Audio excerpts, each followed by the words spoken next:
I started, getting into it with older people. I got arrested for marijuana my junior year. I was really depressed because of all the disappointment I have caused on my family. And I just told my parents, like, I'm never gonna change. This is who I am. I ran away with a complete stranger and I was homeless.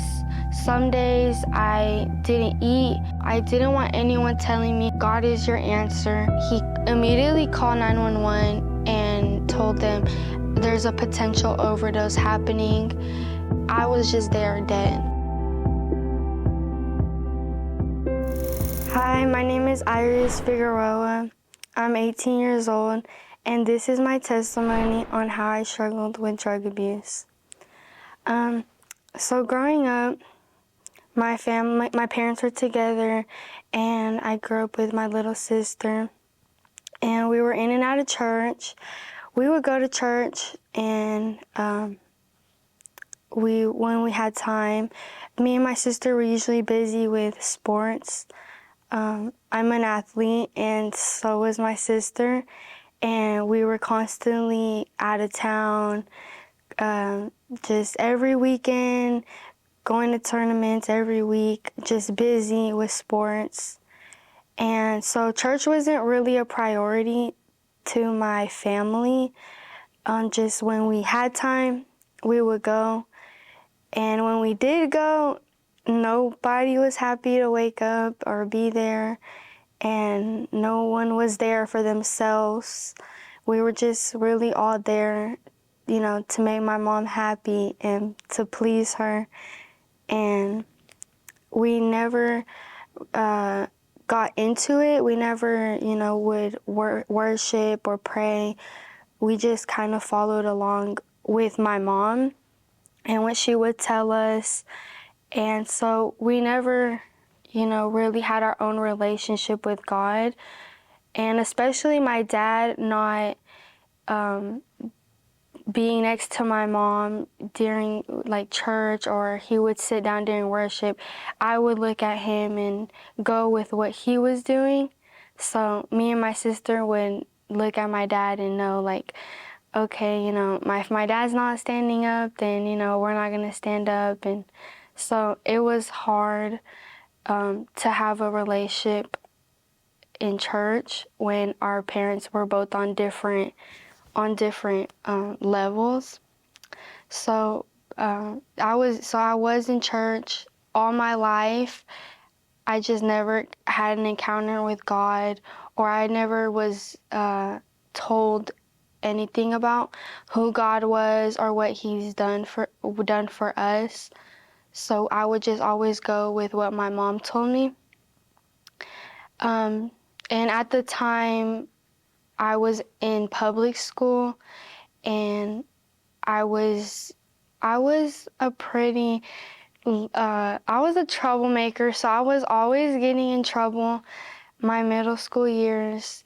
And I would say because just my parents' relationship when it came to coming to church, and I would see that, and I know that my dad would feel this type of way towards church, and my mom would feel this way, and they would always argue. And so that bothered me most of my middle school years, seeing that they couldn't agree on going to church, because my dad grew up Catholic and my mom grew up Christian. And so just they would always disagree and always argue on their beliefs. So that affected me my middle school years. And at that point, I didn't really care or want to know who God was. I just went with the flow. Whatever my dad said, I went with it. Whatever my mom said, I went with it. So I never really had a relationship.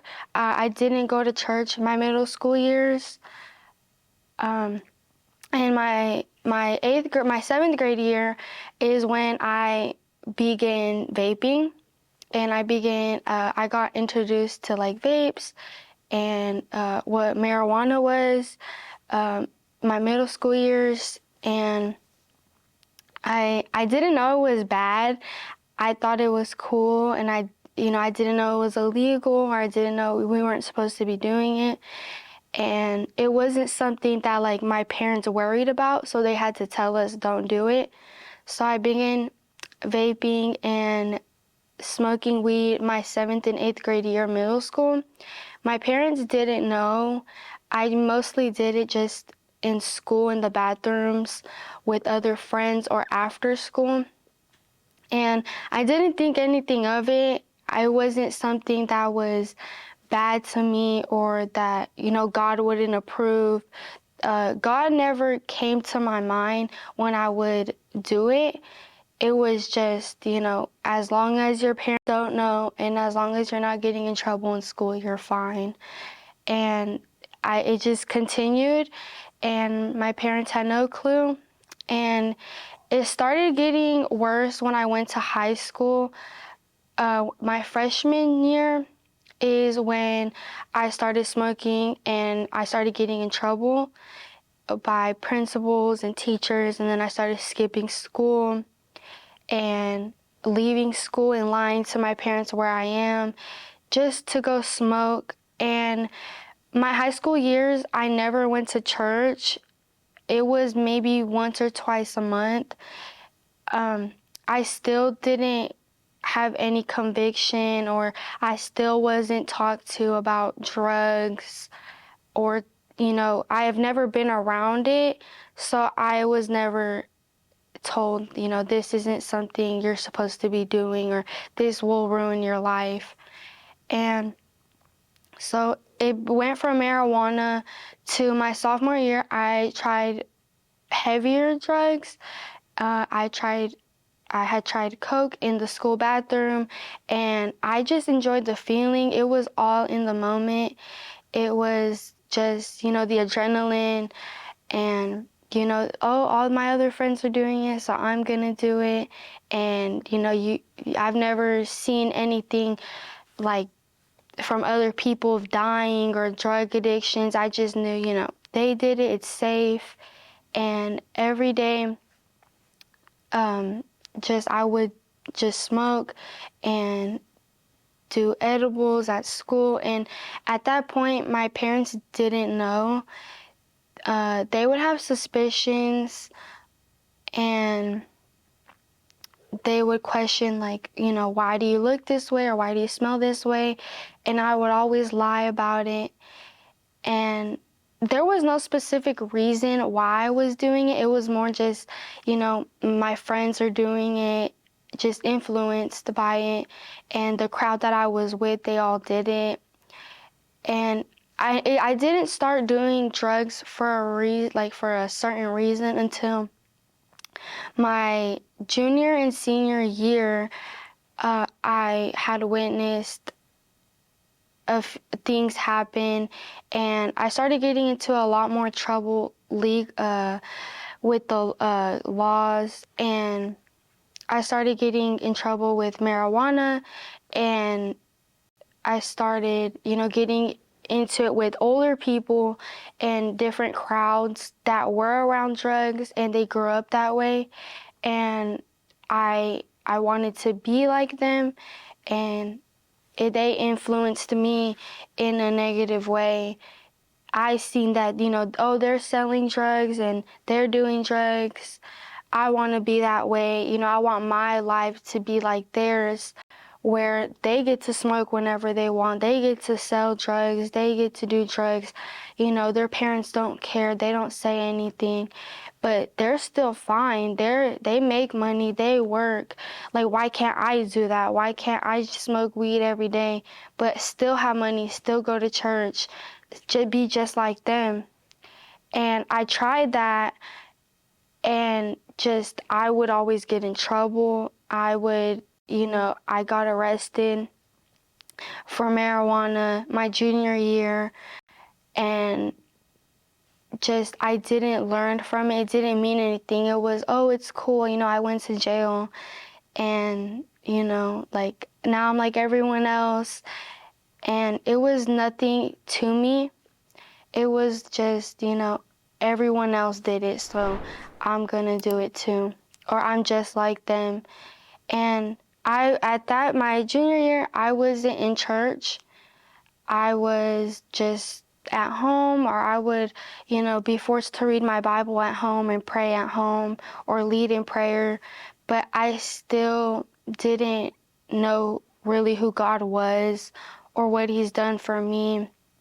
And because my parents were on different levels of beliefs, I was never taught, this is how we're going to do things. We're going to go to church as a family. And it was always just forcefully going to church. And so my senior year, the summer before my senior year, I had quit, vaping and smoking, and I moved to harder drugs. And, I was really depressed because of all the disappointment I have caused on my family.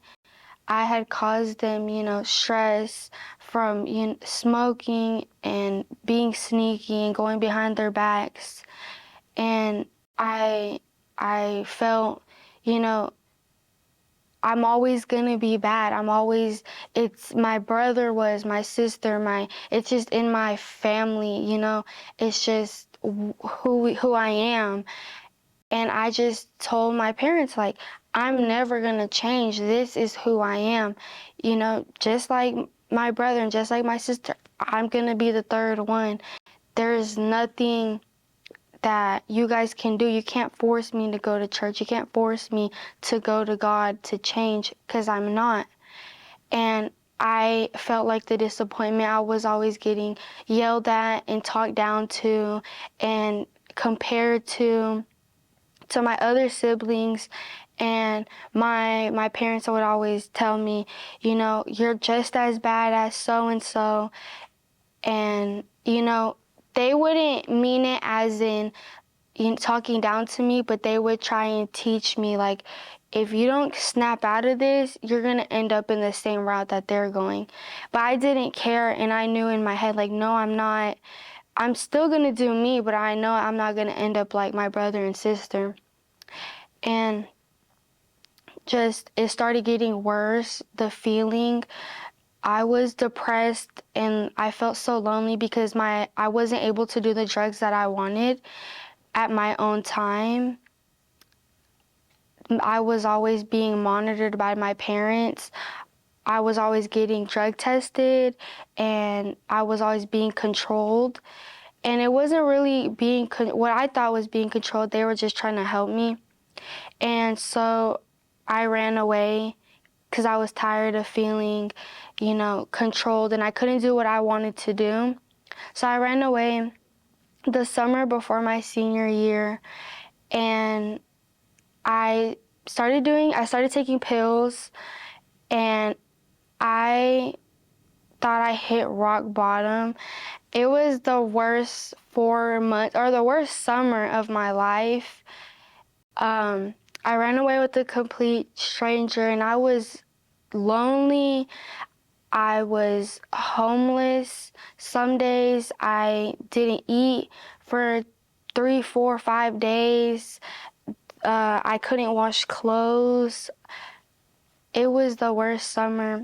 And anytime that we were given money, or I had an opportunity to make money during that summer, I would spend it on pills.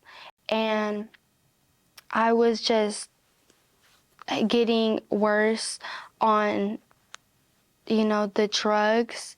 And I didn't want help. I didn't want anyone to talk to me.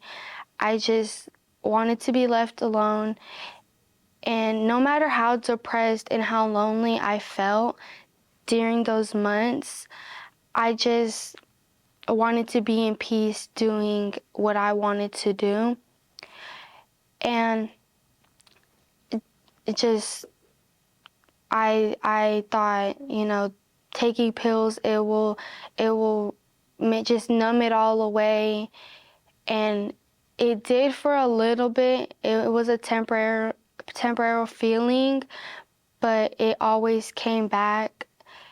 And when I wasn't on pills, I would be angry. I would blame everyone.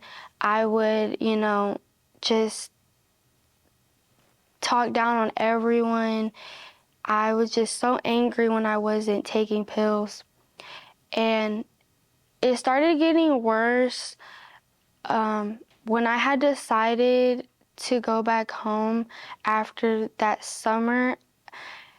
It began getting worse because I was under authority. I was under my parents again, and I was ready. When I had made this decision to go back home after running away, I knew that it was the right thing to do. It was the only thing that was gonna help me, and it hurt because I didn't want to be told anything. I didn't want any rules. I didn't want my parents telling me what I can and can't do. But I knew that for me, it's the best thing to be home so I can finish school, so I can have a future.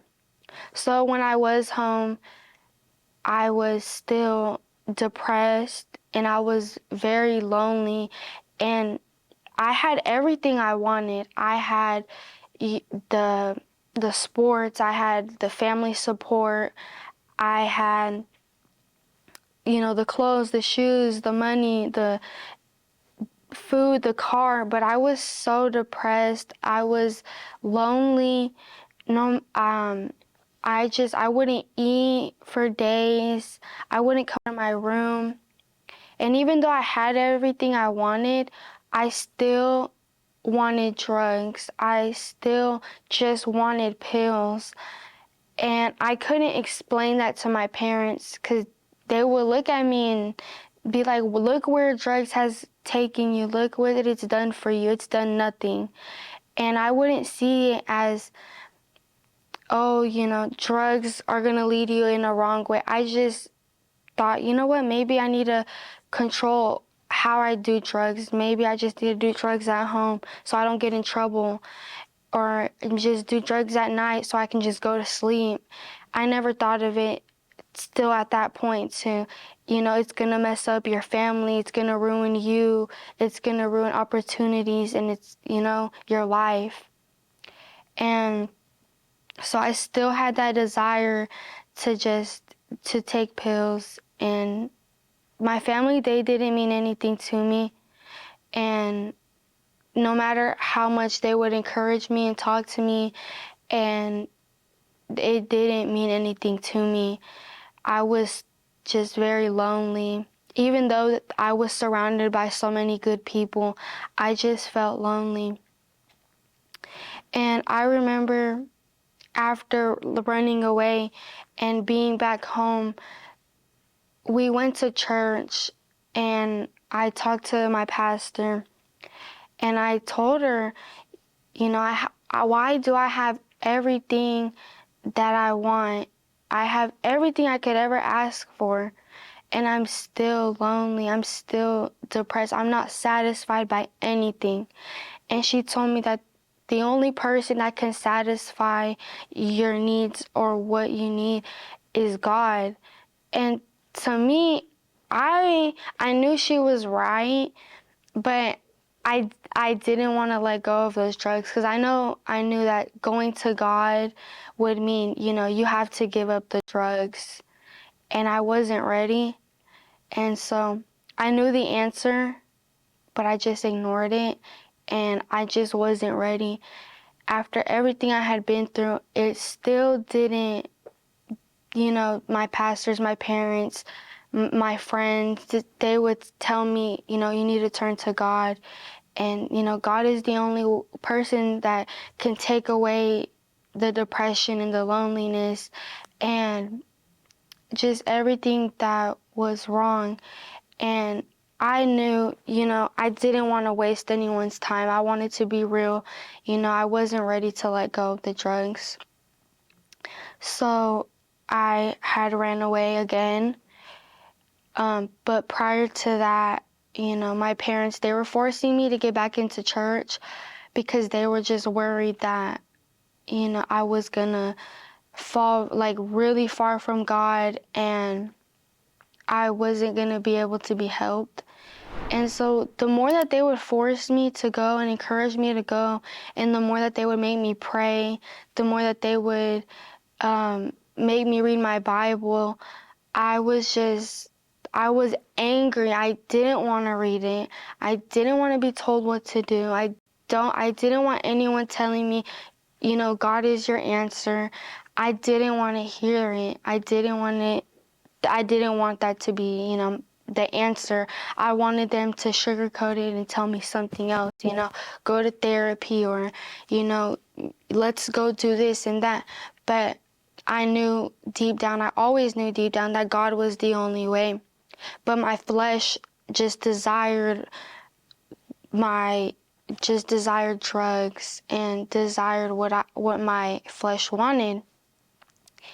And I decided to leave home, and I lied to my parents. I told them, I'm gonna go to a dentist appointment, and I didn't go, and I didn't come back for 2 weeks.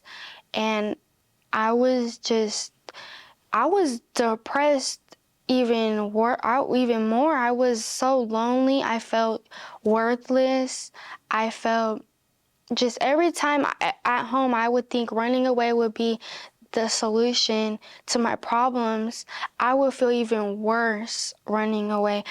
And I would remember every time I ran away, this is why I don't want to run away, because this feeling that I had. And I hated the feeling that I had when I ran away, but I knew that it was better than listening to my parents. And during that time of running away, I started doing pills again, and it was every day. It was 5 a day. It was when I woke up, before I went to sleep. I was smoking. I was taking, drugs to stay up, drugs to go to sleep. And there was a night when I ran away recently where I woke up, and I was so sad to have woken up that morning. I was so sad. I was like, why can't I just be dead? Like, why did I have to wake up today? And I remember it was like 6 a.m, and I took 3 pills just so I can go back to sleep, so I didn't have to live that day and have to go around and talk to people and just be alive and go through what I put myself through. No one put myself through that besides me. And I took those pills and I went back to sleep, and I didn't wake up till the next night. And I was like that for 2 weeks. And one night I was with a friend, and we decided, let's get some pills, let's drink, whatever, just another night. And I taken 5 of those pills, and just right there, 5 of them, and I was perfectly fine, and I felt good, and we were good. And later that night, around like 5, 6 a.m, because we were still awake, I was tired of how I felt. I was tired just of feeling stuck and alone, and I felt I had no purpose. I felt worthless. It took so long, I would always even ask God, like, what is my purpose of being here? All I'm doing is getting in trouble, with the police, with my parents, getting myself into things that's going to ruin my reputation. And the only way I knew was, you had to turn to God. But I didn't want to give up the feeling of how I felt when I would take pills. And one night I was like, you know what? I'm going to take 5 more pills. And the person that I was with, they were like, you shouldn't take them. You should just wait until it's been time. You can overdose. And he left, and I took 10 pills at that point. And I remember I was so unaware of my surroundings. I didn't remember what was going on in that moment. I couldn't hear. I could hear, but it sounded like so far away. And I remember him coming back into the room, and he looked on his dresser, and he was like, "Where are the pills?" And I didn't know what was going on. I was already starting to fall asleep. And at that point, everything was just told to me. He told me that I started turning purple, and I went into a seizure. And he immediately called 911 and told them there's a potential overdose happening, and that the dispatcher had instructed him to do CPR on me, and that I only had a pulse when he was doing CPR, but when he would stop doing CPR, I was just there dead. I had no pulse. I was just laying there, just purple with foam coming out of my mouth, just dead. And then when the dispatcher told him, keep doing CPR until a paramedic gets there, he would do CPR, and then I would catch air, and then I would just have no pulse again. And the dispatcher told him, "Sir, there's nothing you can do anymore. Just wait until a paramedic gets there." And, because, I had no pulse. I had no clue what was going on. I was dead. But hearing that is just, it's so easy. You're not guaranteed, a second of your life. And, when you die, you die. You just, there's nothing else to it. You're just gone. And I know he told me that, paramedics got there, and that, when they got there, I had no pulse. I wasn't breathing or anything. And they gave me Narcan, which is it's a nasal spray specifically for drug overdoses, for using fentanyl. And it immediately woke me up, and I was rushed to the paramedics. I remember waking up in the hospital, and, with my friend by my side telling me, you died, I was giving you CPR and you weren't waking up, and you were purple, and there was foam coming out of your mouth, and I was giving you CPR. I was putting pressure on your chest. I was blowing into your mouth. You were not coming back to life. You weren't catching any air. You weren't having a pulse.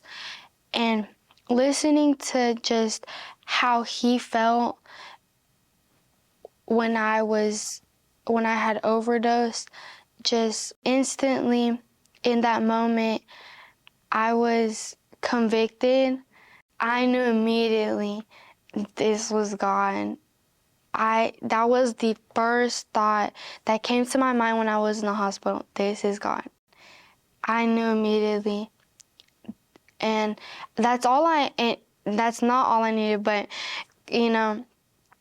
it led to that point of, God saying, you're going to have to go through things. I've put you through different things, and you still haven't learned. You still haven't seen that I've tried saving your life in so many different ways, and I've tried putting people in your path, and I completely ignored him. And he He allowed he allowed the overdose to happen so I could wake up and realize, I have a purpose. There's a reason God didn't just let me die. He didn't let me go. He kept me alive so I can see, I'm worth living. I have a reason to live, and there's a reason that I'm here, still alive. And immediately after, I knew I need to go back to church. And just thinking in the hospital, I need to go back to church. I need to go home. I need to apologize to my parents. I need to prove to my family, that this isn't who I am, because life is so short and you're not promised a second of your day. And God showed me in that moment immediately, you have a purpose of being here. And and in that moment of being in the hospital, I was at peace, even though I was in the hospital, and I was still processing like I was dead, I was dead. And, but I came back to life. I woke up and I immediately, I was at peace. I wasn't thinking about anything else. I wasn't thinking, about who was with me, what happened, where's this person, nothing. Just I was at peace, and I knew that when I was laying in the hospital, that God was with me, that, God told me, I heard him tell me, this is your time. This is your time, you need to go back home. You need to go back to church, and I heard him, and I felt convicted completely, and I knew that what I was doing and the way I was going was completely wrong. And I knew that I had to go through that so I could realize and understand that there's a reason I'm alive, and there's a reason, I wasn't taken that night. And I immediately after, I decided, I'm gonna go to church Monday night. And I went back to church, and, I had a lot of pride, and I had a lot of guilt, because I knew that running away was wrong, and I knew that just everything I had done was wrong, and just I knew my parents wanted me back home, and I knew that it was the best thing for me was to be home and was to be in church. And it took, a life-changing experience to realize, I need to change, because God gave me another opportunity. He gave me another chance, and there was no way I was gonna just, oh, well, I was lucky, I didn't die, what a coincidence, this, I knew that it was God. And from that day on, I had made the decision, I'm done with drugs. I can't look at them. I don't want to be around it. I was so scared that I was gonna die, even off a blunt, or even off edibles, or even off just a small drug. I was so scared that there was gonna be something in it and I was gonna die again. So from that point on, I made the decision, that I was gonna stay clean, and I was gonna follow God again, and that I was gonna go to church. And I look back, and I I wish, that I would have, listened to my parents, and when they told me, don't wait until don't wait until you're in jail. Don't wait until until you're homeless, or don't wait until you end up like your brother to change your life. And I always, I was just like, that's not gonna be me. And it became me, and I waited until something tragic happened. I waited until, I almost lost my life to turn to God. And, when you hear God the first time, when you hear Him, or when someone comes your way talking, sharing with you who God is, don't brush them off.